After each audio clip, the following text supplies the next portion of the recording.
بسم الله الرحمن الرحيم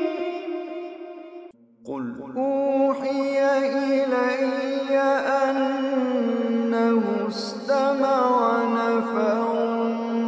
من الجن فقالوا إنا سمعنا قرآنا عجبا يهدي إلى الرشد فآمنا به ولن نشرك بربنا أحدا وأنه تعالى جد ربنا ما اتخذ صاحبة ولا ولدا وأنه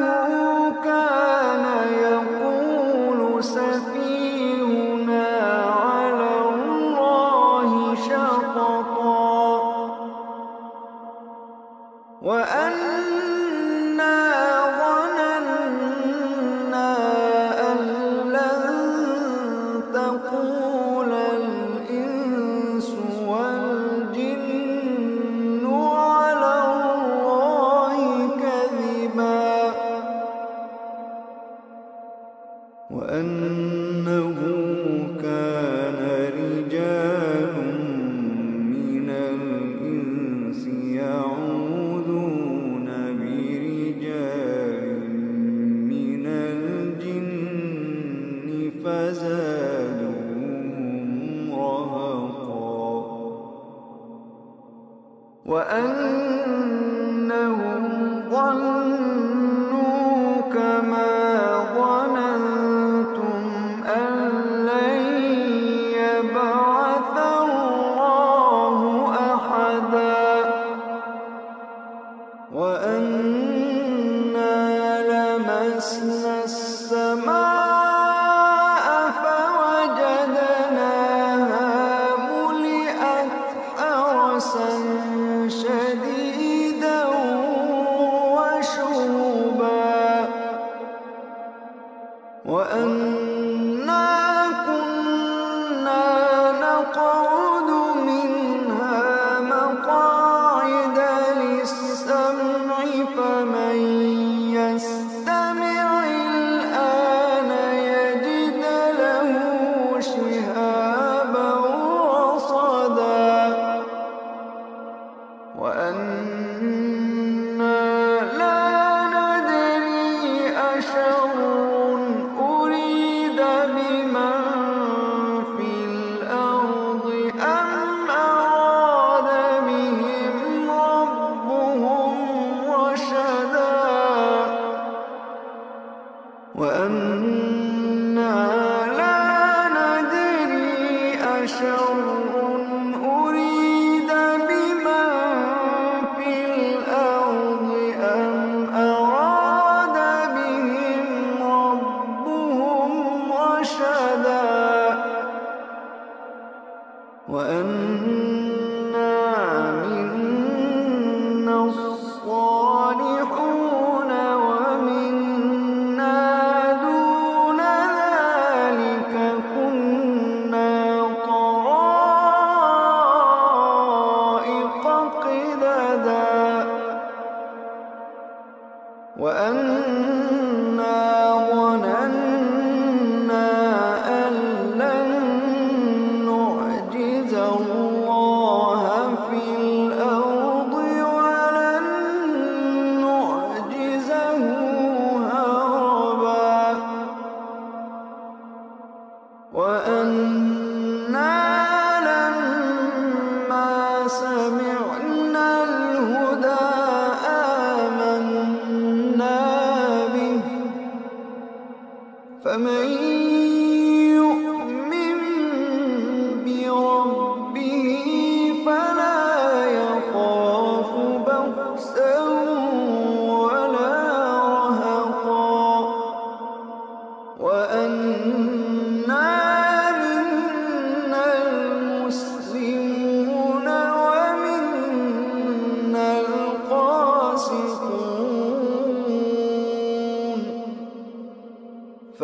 ومن أسلم فأولئك تحروا رشدا وأما القاسطون فكانوا لجهنم حطبا وأن لو استقاموا على الطريقة لأسقيناهم ماء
لي